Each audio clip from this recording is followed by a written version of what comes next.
which will extract the images from the source. For the FPS or frames per seconds, you can choose 7 or 8. We don't need every single frame from the video as that will give too much data to the AI later on, which will extremely slow down the process without much better results. When that is done, you'll find in the folder workspace, data source, every frame of the video clip exported to a PNG image. Ideally, video clip folder workspace, data source, every frame of the video slow down the process without much. We don't need every single frame from the video as that will give too much data to the AI later on, which will extremely extract the images from the source. For the FPS or frames per seconds, you can choose 7 or 8.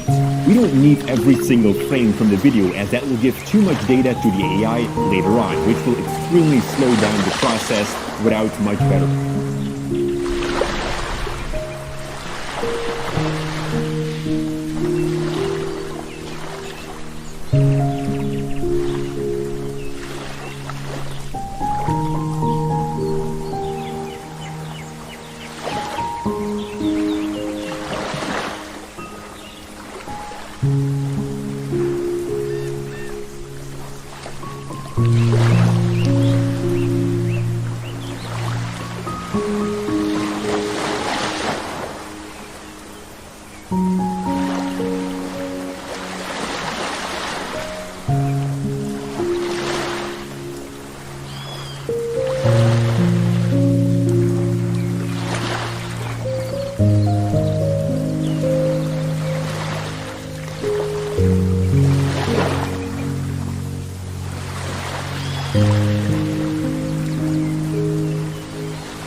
Results. When that is done, you'll find in the folder workspace, data source, every frame of the video clip exported.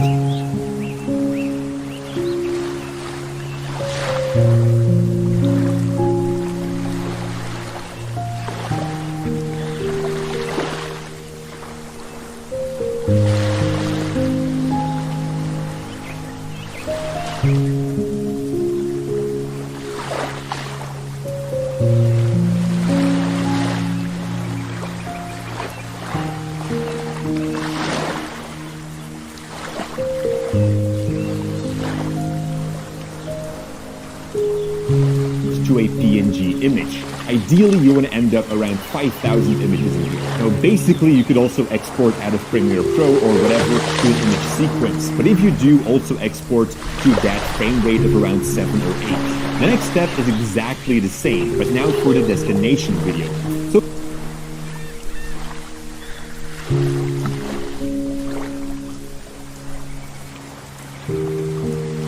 click on step 3.2. This will use the full FPS by default, or else the final video will look choppy. Hit enter and enter again. Now we also see all the images extracted in the workspace data destination folder. Alright, next up we're going to extract the faces from the image sequence. Starting off with the source data, you'll find various methods to extract the faces in step 4. Extract the faces in step 4. We are going to choose extract faces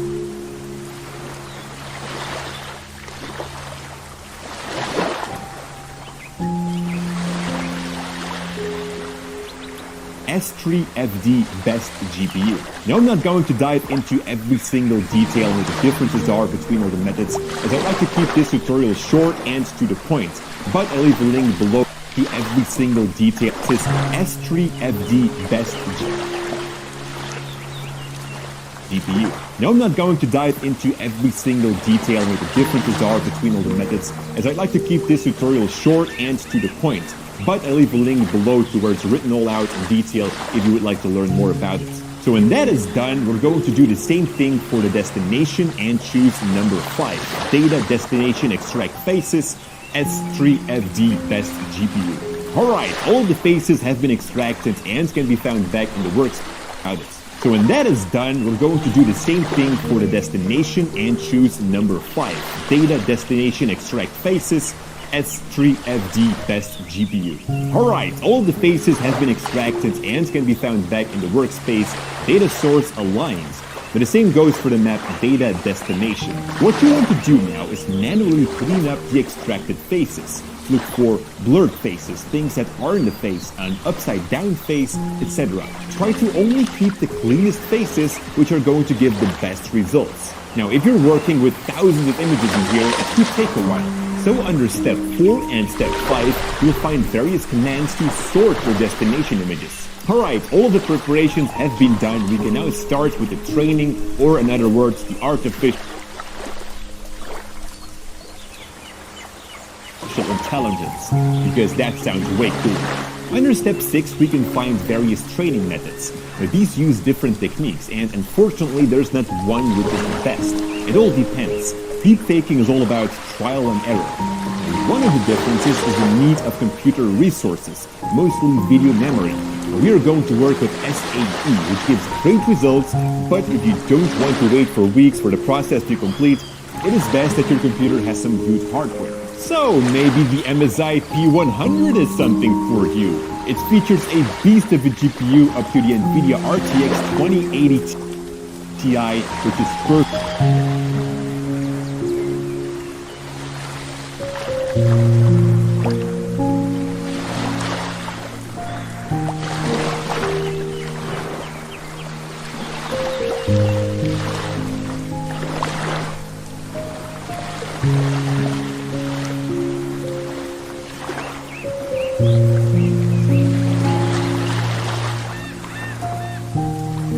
Perfect for such tasks. Deep faking uses a lot of video memory, and this one has 11 gigs, which is a lot. This card is also able to work with 8K footage and is perfect for 3D tasks. It's packed with the latest Intel i9 CPU and up to 64 gigs of memory. They also have a software called Creator Center, which is actually very useful. Now you can prioritize certain apps like your editing software. The system will then optimize the system for that chosen program.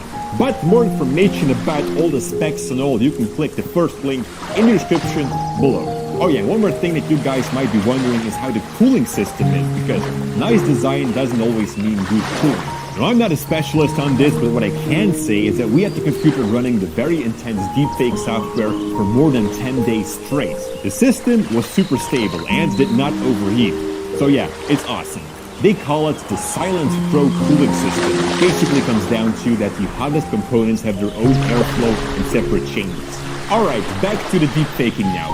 Click on Train SAE. You'll get a bunch of settings that you can change and tweak. For most, we'll use the default settings, except for a few. Starting with Enable Auto Backup. Choose Yes, because SAE is not 100% stable. Here's an example of SAE crashing. If that happens, you can stop the deepfake learning.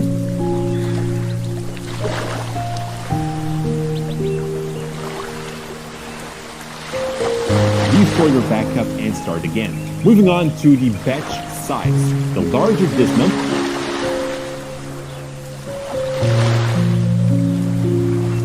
is, the faster the deepfake learning will go, but your computer has to handle it as well. Setting it too high will give you an error. If that happens, don't worry, just start it again with a lower batch size. Like I said before, deepfaking is all about trial and error. And finally, enable gradient clipping.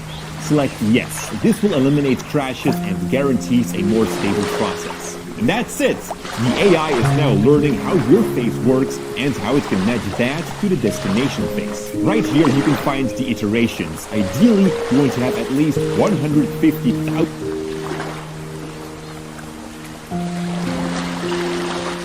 iterations to get a good result.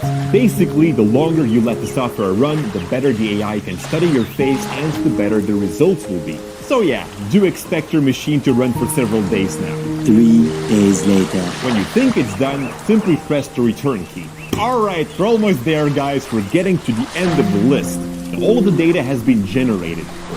So right now, just hit return. You're done, just hit return and then hit as the first step. Don't need to run that again because it's transparent with a comparison of what you get straight out of the deepfake and when you tweak it some more using something like After Effects. Woo! And deepfaking and visual effects, again, linked down below. Thank you so much for watching. Thank you MSI for the support. And as always, stay creative. What happened?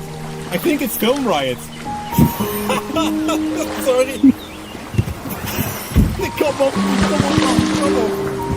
Kom op, mijn laatste showtje. I think it's Film Riot.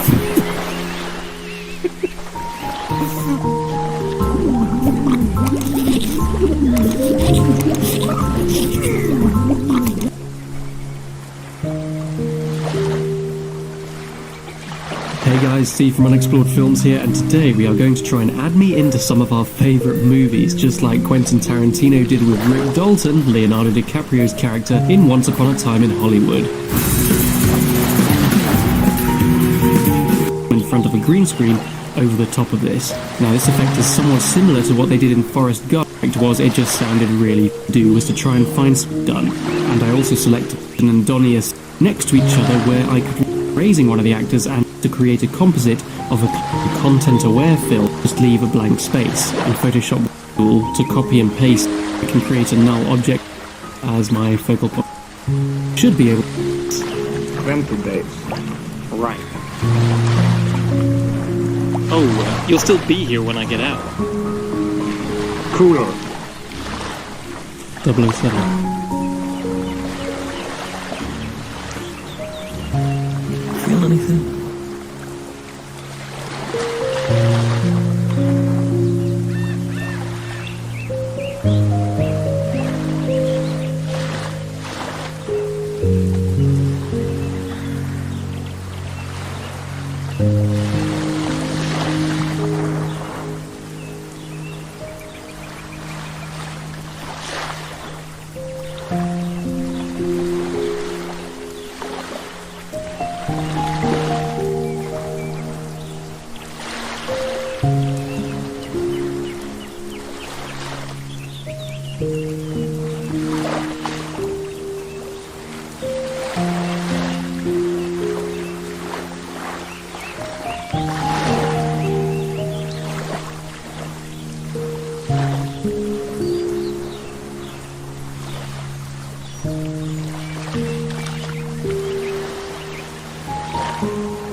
yazacaksınız. Sayfa açılması açısından. Burada gördüğünüz run.bat var. Run.bat diyorsunuz.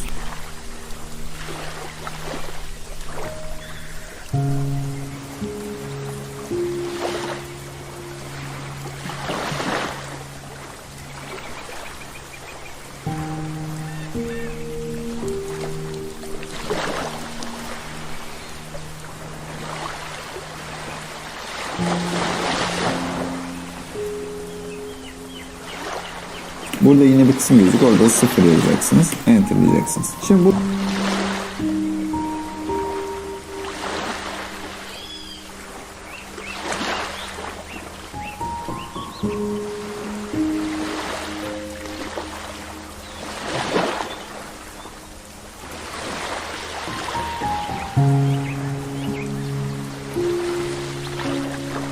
buradan sonra size şu eksik bu eksik diyebilir. Eksik olanları yüklemesini sağlamamız lazım. Bu sayede burayı rahatlıkla geçebileceğiz. Mesela şu an ne diyor? YAML diye bir modül eksikmiş. Bu modül.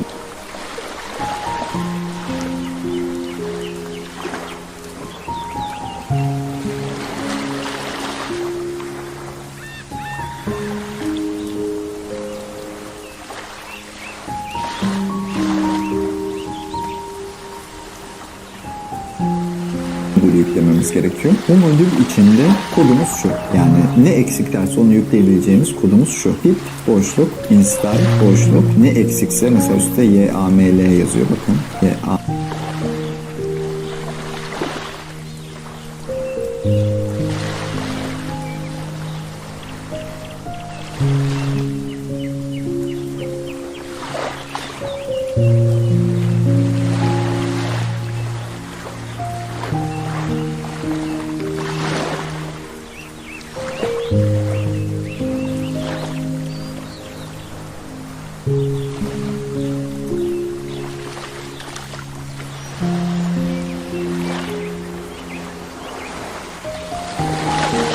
L yazıyorsun sen de.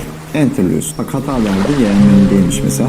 Eğer buradaysa başına PY koyuyorsun. Yani şöyle olacak. PY koyuyorsun. YAML. Yani üstte yazan adı dışında olabileceği tek yegane şey bu. Bakın saniyesinde yüklendi. Başına PY koymamız gerekiyormuş. Tekrar run.bat diyoruz. Yine 0 yazıyoruz, enterliyoruz. Bakın yine modül eksik dedi. Neymiş eksik olan modül? Pip install sk, pip install sklan yazdım. Bakın yukarıda yazan şu modülün, eksik dediği modülün adını yazdım. Enterliyorum. Bu şekilde size eksik dediği her şeyi yükleye gidiyorsunuz. Tekrar başlatmayı deneyeceğim. Tekrar 0 yazacağım, enterleyeceğim. Pandas diye bir modül eksik.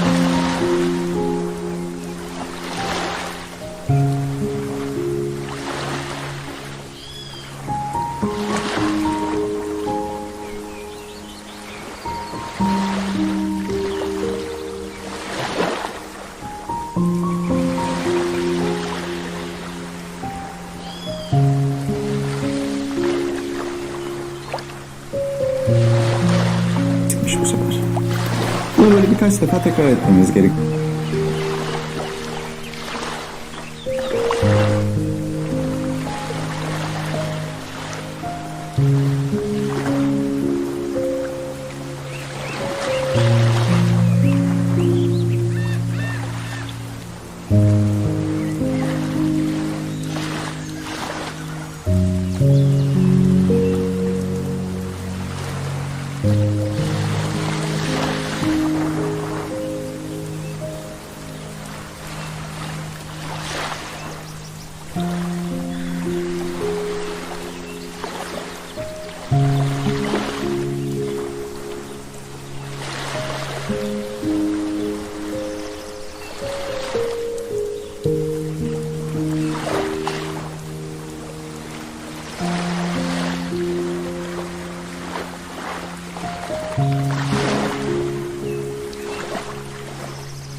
Biliyor.